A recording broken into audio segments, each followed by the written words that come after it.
Usually, before I go shaking my tits for the press, I like to go see how the professionals do it.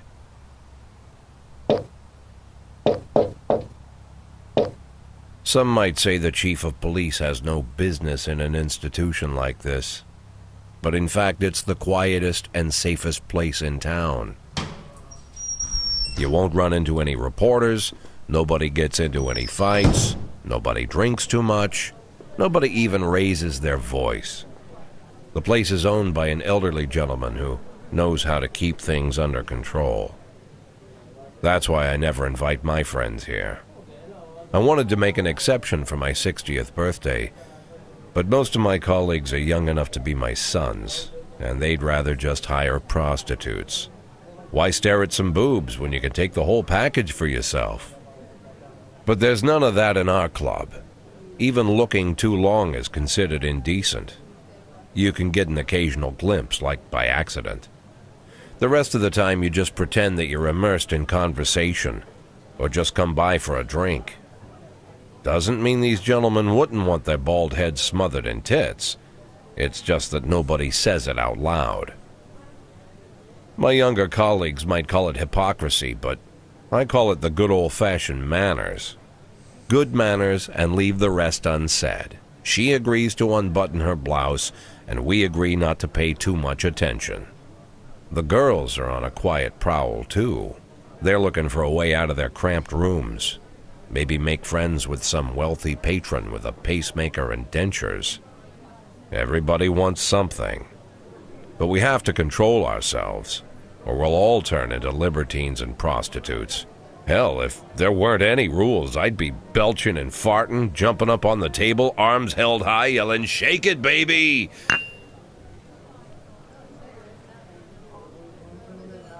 No idea how I got so barbaric.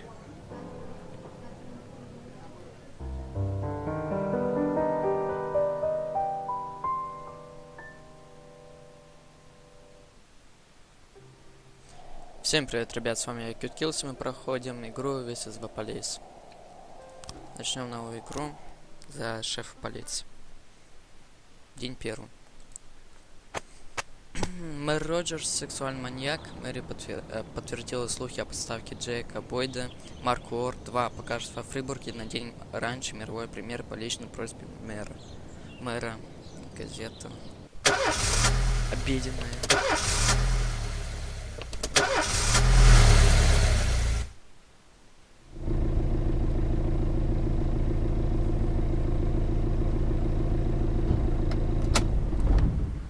When I was a kid, my father sometimes told me at bedtime that if I closed my eyes and didn't open them for a long time, all the demons would blow away.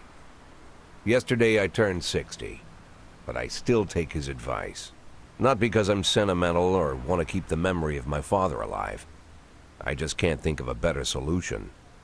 To get away from all the demons that haunt Freeburg, I'd need to wear a blindfold 24/7. Plus, it's a good idea to act blind when talking to reporters. At least that's what my colleagues say. They're afraid of press conferences. But for me, it's more like a confessional. No matter what lies you tell, you're privately thinking the honest answers. It helps me remember who I am. The fact that I'll be reading all about it in the papers tomorrow is a small price to pay. Call it penance for the preacher.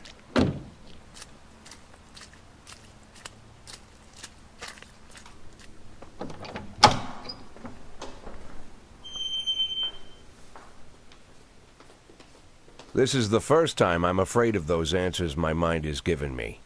Not because I'm mad I'm losing my job. Though it's true, I'm mad as hell. Not because I subconsciously blame everyone else. Though I damn sure do blame them. And don't even ask me what my next move is. I can't imagine.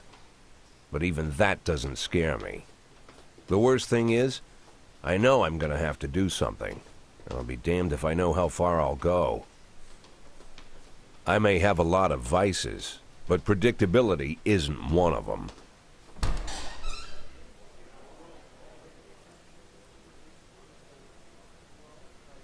I learned a long time ago how to drive away the swarming demons. But what do you do when they're trying to rip your soul from your skin? Shutting my eyes tight as I can. The best solution remains the same. Play blind. I just hope the reporters think I was blinded by the camera flash.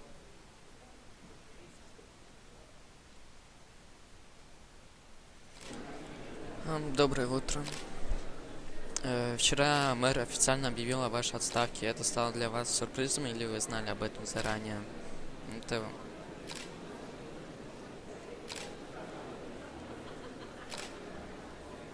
Давайте сюрприз, я не знаю, пусть так будет. Я думаю, что проработаю в полиции еще 5-10 лет, я просто хочу служить городу, конечно, я очень удивился. Вы знаете имя своего приемника?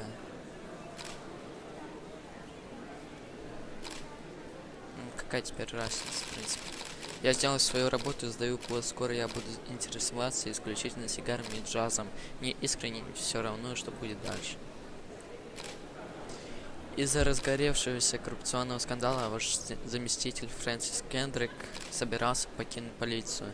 Если мэр предложит ему вашу должность, думаете, он может передумать? Откуда мне знать? Это его дело, не мое. Спросить его самого. Хотя Кендрика оправдали, многие все еще верят, что полиция работает с мафией. Что вы можете об этом сказать? Чушь. Давай так ответим. Извините, но это полная херня. Мафия и полиция работают вместе. Может, они еще и с пришельцами сдружились. Мафия просто кучка придурков. У кого-нибудь тут есть нормальный вопрос? Действительно. Вы верите, что ваши личные отношения с мэром могли стать причиной вашей отставки? Давайте возможно ответим.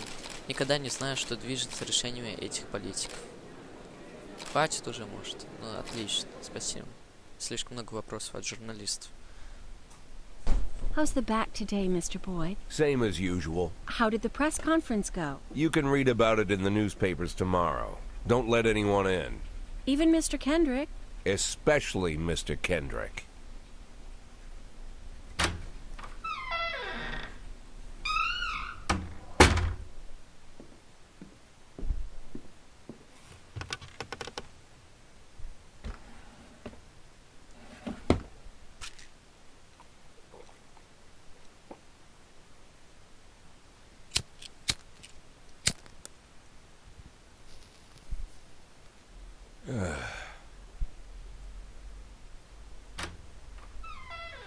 As soon as I heard the door creak, I knew what face I'd see. When I tell Emma not to let anyone in, there's only one man it could be. Rude, arrogant, no warning. That's Mayor Rogers in a nutshell. White summer shoes, white socks, white shorts, white polo shirt, and the white smile of a hungry shark. Mayor Rogers enters every room like he owns the place. Even the floorboards under his feet sound like they're creaking an apology. He never shied away from the odd corruption scheme. It's like the devil walks behind him. In the movies, the villains controlling the city play golf with the judges. Rogers plays tennis with them instead. That's about the only difference. Jack, I was hoping to catch you after the press conference. You ran away so quick. There's no smoking at City Hall. No reason for me to hang around. Well, this morning I signed a ban on smoking in all public buildings. Soon you won't be able to smoke here either. Soon enough I won't be here at all. That's what I wanted to talk to you about. The people of this city like you, Jack. The police chief of all people. Don't betray that, Jack. Don't get wrapped up in any schemes. Sit nice and quiet for the next 180 days, and you'll be remembered as a hero. That's the only thing that you still have left. Be the hero. Then how am I supposed to scrape together a retirement fund? You had a million chances to secure a luxury pension, one that even I would have envied, although I've never set aside any money for myself. I'm not planning to retire anytime soon.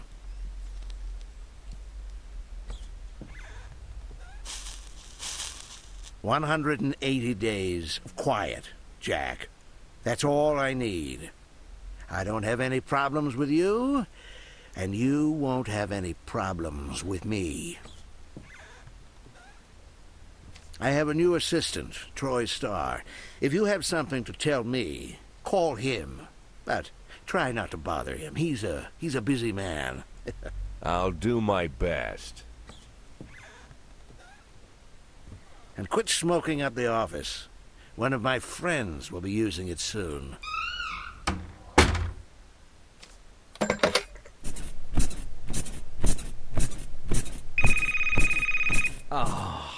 I'm sorry, babe. Only the mayor has this number. Mr. Mayor? Yeah, is this Troy Starr? Yes? Go fuck yourself, Troy Starr.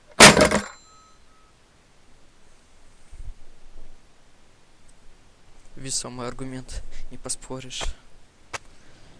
Глава департамента культуры владеет виллой в Италии. Бойд считает, что причиной его отставки стали личные отношения с мэром. Джек Бойд оставил слухи и сотрудничество полиции и мафии без комментариев. Я же сказал, что это полная чушь. Журналист, как всегда.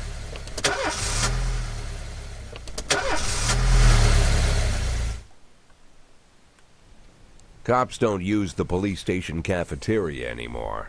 There's some kind of stigma against sitting shoulder to shoulder with your partners. Everybody just takes snacks from the machines or grabs a meal and hammers it down in the corner like a vulture on a corpse. The main thing? Don't look into anyone's eyes. Could be construed as an invitation to sit together. The only people eaten here are ghosts.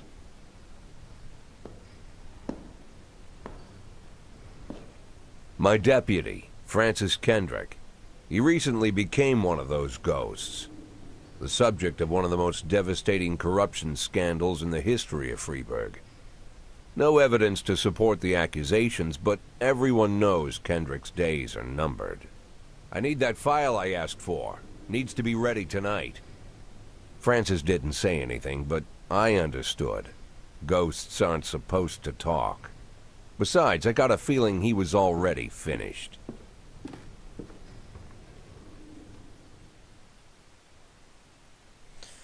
Сколько же много диалогов этой игры, в начале этой игры. Хотите получать подсказки о том, как работает игра? Давайте. Просто я ни разу не играл все-таки в эту игру. Полиция Фрибурга делится на две смены, которые работают день через день. В каждой смене есть офицеры, реагирующие на вызовы, и детективы, занимающиеся расследованием. Вы можете свободно перемещать сотрудников из одной смены в другую. Хорошо. И у офицеров, и у детективов есть несколько важных характеристик. Какие?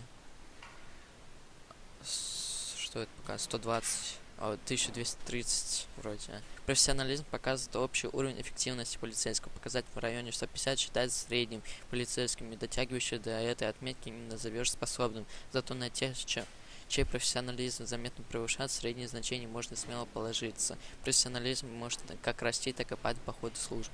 1230 это если среднее, 150 это прям ветеран.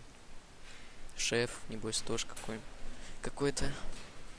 Шкала энергии показывает, насколько полицейский устал. Чем меньше у сотрудника сил, тем хуже он работает, а измотанный до предела полицейский рискует заснуть за рулем или совершить критическую ошибку в ходе задания.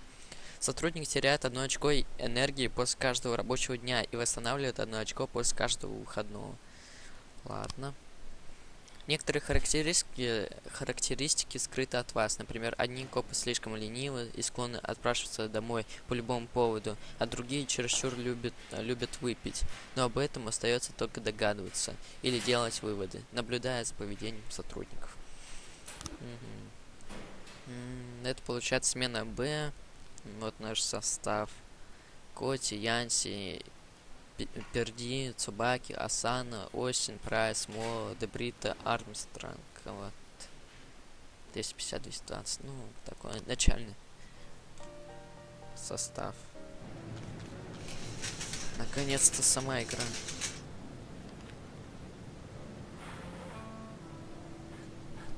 Это карта города.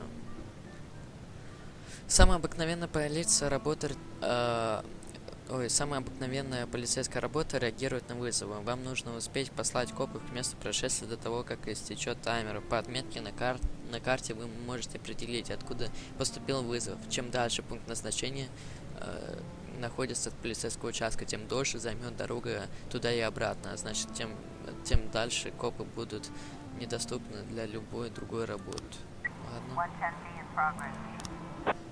Самый простой способ определить, насколько сложным может оказаться задача, посмотреть, сколько копов вам разрешается отправить на отзыв. На вызов, точнее.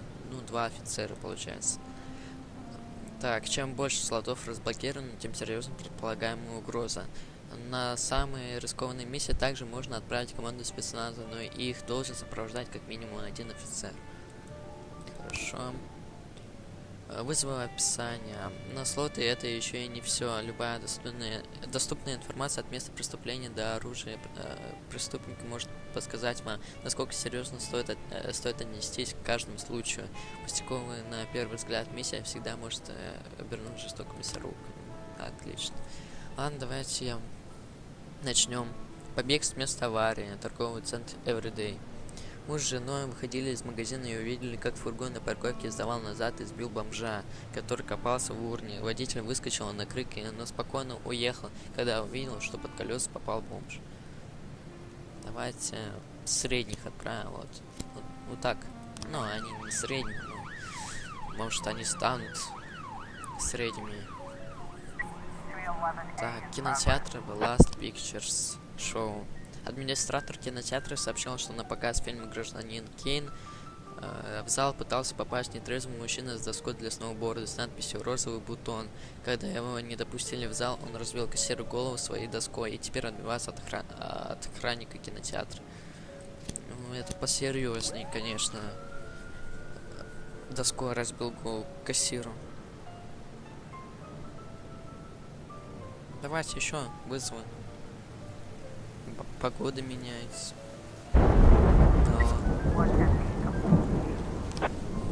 Так, если все сложилось предельно удачно, полицейский ловит преступника, никто не умирает. Если дела пошли чуть хуже, преступнику удается скрыться. При худшем раскладе преступник, прежде чем избежать, может убить как гражданских, так и копов.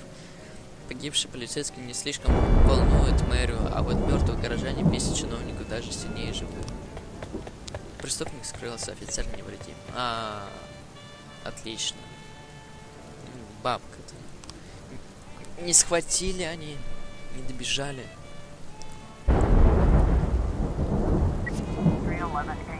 Отчет. Да вот чего? Что вы творите-то? Преступник скрылся, офицер невредим, гражданский невредим. Классное начало. Пригород. 3 подростков с охотничьим ружьем пограбили магазин видеокассеты, уточнив весь ассортимент фильмов для взрослых. Грабители скрылись на машине, но продавец запомнил номер автомобиля. Его хозяйка Джанет Браун живет в пригороде. Это ограбление. Давайте самых лучших копов отправим. Юридическая контора Джонсон, Юрген и Кац.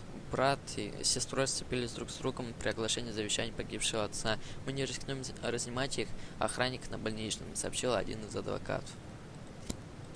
Давайте так, что ли. Бабушку уже надо списывать. Увольнять скоро. Или может она сама уйдет все-таки. Успешное задание, но провальное задание. Один политический взгляд неизвестно. Есть проблемы с алкоголем. Ты что, бабушка? Как так-то? Политические взгляды у кого какое? Неизвестно.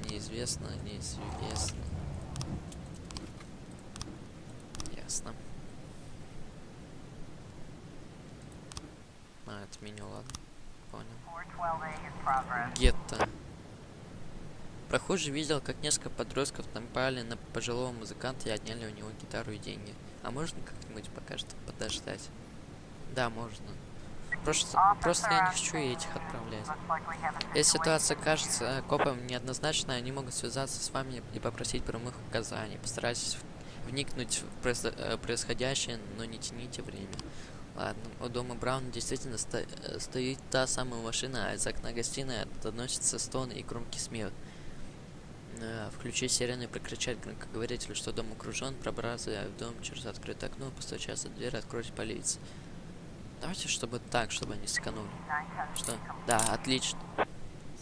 Преступник пойман, офицер невредимый. Хорошо. Они же успеют добежать. Где-то опасное место. Отлично. Еще один. Вот, плюс статистика. У некоторых уже есть успешные. Тише, тише, тише. Они уже успеют. Нет, не, давай быстрее. Я хочу успеть.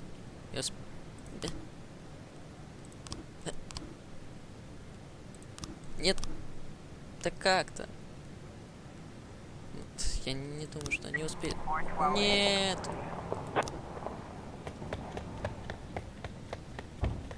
Ну, вот чуть-чуть не оставалось. Я просто не думал, что вот они втроем справятся. Ну, надо было попробовать. Я просто... Там немного не оставалось. Все. Почему так мало? Это первый рабочий... второй день. Ну, ладно. Осталось 180. Ну, 180 всего, 178. Если все дни подряд будут. Если вы считаете, что завтра вам пригодилась бы пара-другая лишних рабочих, вы можете приказать любому копу прийти на следующий день и поработать сверхурочно. Но это мы пока делать не будем. Смена А сколько? Вот, смена А, там есть один стовол, который лучше, чем все. Завершить день. Used to be, when I asked Kendrick to stay late at the office, he liked to grumble and crack wise. Nowadays, he doesn't have the strength for it. Slumped shoulders, blank stare, wrinkled skin. The past few weeks, I don't hardly recognize my old friend. In his younger years, he reminded me of a gallant royal officer in an old Kipling story. Kendrick isn't just crumbling under the weight of the public pressure, but from the shame of it all. Internal Affairs raided the library he inherited from his grandfather, hoping they'd find buckets of cash stashed in the pages. Heard about the look on his face, the fearless policeman standing helpless in horror. I've known Francis for 30 years. The past 20 years he's played loose with the law. And I know that at a certain point every stolen dollar brings more misery than anything else. Probably sounds crazy, but I sympathize with the guy. What can I do? Your friends are your friends, and these are the waters we swim in. Called all of the people on that list today. Now they know you're in business, so you could get a call from any of them.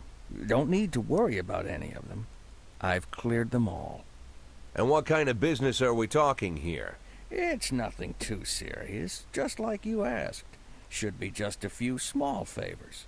Payments will vary depending on the situation and who you're dealing with. How much are you looking to earn? $500,000. $500,000? Why not a whole million? Because everybody wants to take $1 million. Figured I'd try something different. $500,000 in 180 days? Well, you could earn it all above board if you netted all the big fish and hit all your bonuses. Never knew you for a fisherman. Well, you never got into my business, and I'm not trying to get into yours. But be careful about bringing in any other cops. Sooner or later, they'll put the finger on you. And one more thing, Jack. I remember what you said, but I should probably add one more name to that list. Christopher Sand. Sand. Christopher G. Sand. Everyone knows the name, but few could tell you who he is. The old man stays away from the spotlight. Always wears old-fashioned jeans and knitted sweaters. Gives to charity. Rarely attends social events. An avid hunter, I hear. Even dabbles in poetry. You'd never guess he's the head of the oldest and most powerful gang in the city. Goes back as far as his great-grandfather. And Sand is strict about following the old rules. He rarely involves himself in commonplace murders and robberies. Hardly needs to intimidate anyone to get his point across. The people who work for him each have their sphere. They provide protection where needed, even work with the authorities when they want to make a deal. Meanwhile, San pulls the strings without getting his hands dirty. People sometimes mistake his quiet approach. A couple years ago, an arms dealer decided to expand its business without asking permission, and his whole family paid the price. In 4 weeks, San killed 31 people. Old men, women, even a few teenagers. And San's people made sure every paper reported it. Frank, I don't want to hear you say that name again. Jack, please, listen to me. I'm in with these guys. We agreed, Frank. That's not the kind of business I'm into. I don't go there. Never have, never will.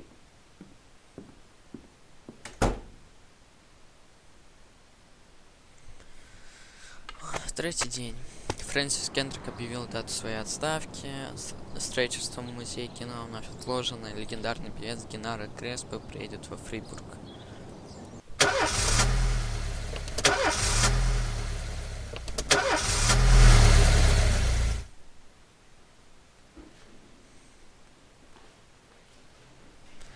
Давайте продолжим уже без этих подсказок. Друзья просят помочь им в приюте для животных. Там сильно не хватает рабочих рук. Можно мне отгул? У тебя всего лишь 5 способностей. Давай, иди. Да, иди. Помимо характеристик полицейских есть звания, лычки. Ну, все. Вот ты за что ему дал, а? Вот за что? Что с ним? Или ты не дал? Ладно, давайте начнем новый день. Что это можно музыку поставить? Давай какой-нибудь. Так, хотя бы немного пусть слышно будет.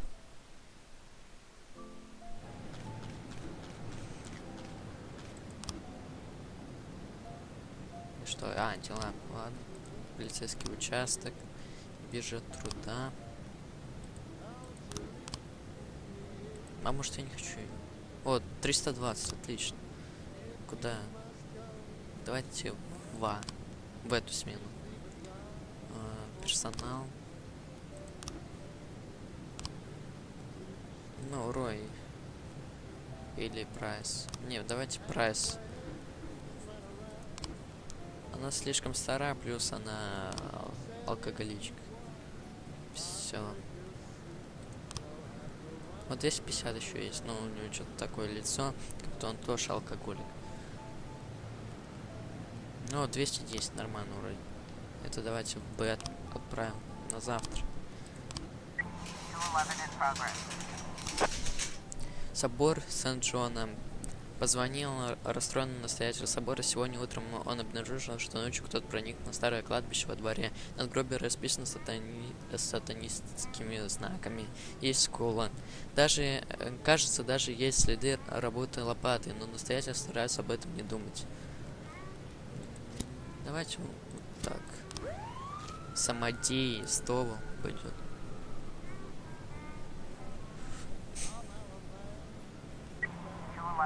Небоскреб. Аттикус Тауэр. Бизнесмен Харли Джонс прямо сейчас наблюдает из окна, как два подростка царапают на его новой машине неприличный рисунок. Давайте вот вдвоем пойдете. Или втроем. Ну, пусть Бирч младший пойдет. Есть Бирч, а есть Бирч младший. Ну, в принципе. У них 40 способностей отличается, 40 очков способностей.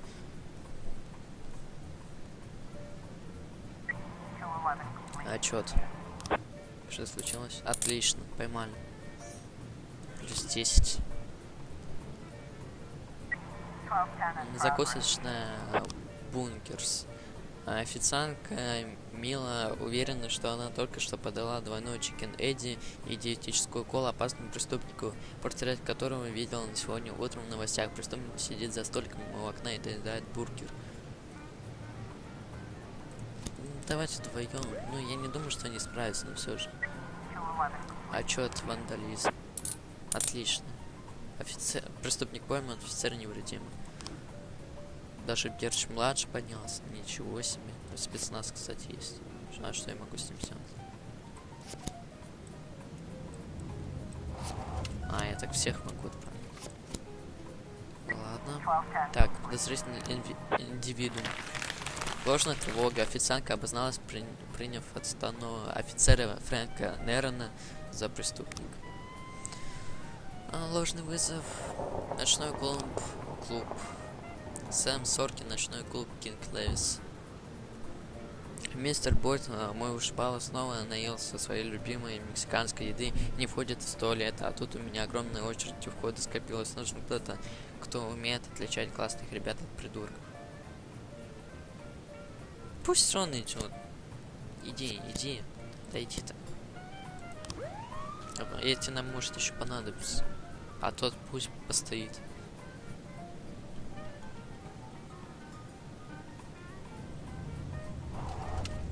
Давайте новый вызов.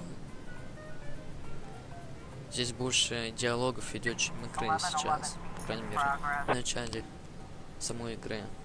Продажа наркотиков. Ледовая арена Кристофера Сэнда. Поступил анонимный звонок, по катку в ледовой арене ездит клоун с воздушными шариками и продает подросткам крэк. Крекеры, да? Ну, пусть так идут. Отчет. Извините, мистер Бойд, но я увольняю. За один вечер я заработал больше, чем ФПД платит за месяц. Мистер Соркин предложил мне остаться, все-таки быть копом не мое. Вот кидок. А твой отец в полиции работает. А ты в клубы будешь стоять. Да. Благодарю за вашу помощь, мистер Бойд. Ну, хотя бы польза есть. Хотя бы деньги приплюсовали. Далее. Угроза самоубийства. Флит-стрит. Голый мужчина с канистрой бензина в руках угрожает поджечь себя, если его любимая жвачка снова не войдет в воду. Пусть вот эти тут, ребят.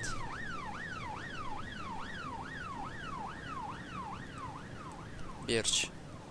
Смотри на своего сына. Нет, да. Мои же еще не вышли. К вашему приезду клоном мастерит пудели из шариков соседика, вокруг него катается детвора. Уложить клоуна на лед и устроить обыск при свидетелях, внимательно наблюдать за клоуном с трибун, накинуть на форму плащ и прокинуться клиента. Тут есть у меня два варианта. Либо с трибун смотреть, и как бы можно увидеть. Ну, в полицейской форме-то лучше сразу уложить на лопатки и обыскать. Отлично. Вот так вот. О, уже продвигаемся. Отлично. Угроза самоубийства. Отлично. Вот смена А мне больше обрадовала, чем Б. Все, завершаем день. Ну, -1, надо кого-нибудь нанять. Здесь у нас на 2 человека больше. На 3 получается, если его не считать уже. Чекпоинт. 4-й день. Давайте 4-й день оставим на потом. Всем спасибо за просмотр. Ставьте лайки. С вами я был Кьюткилл. Всем удачи. Всем пока.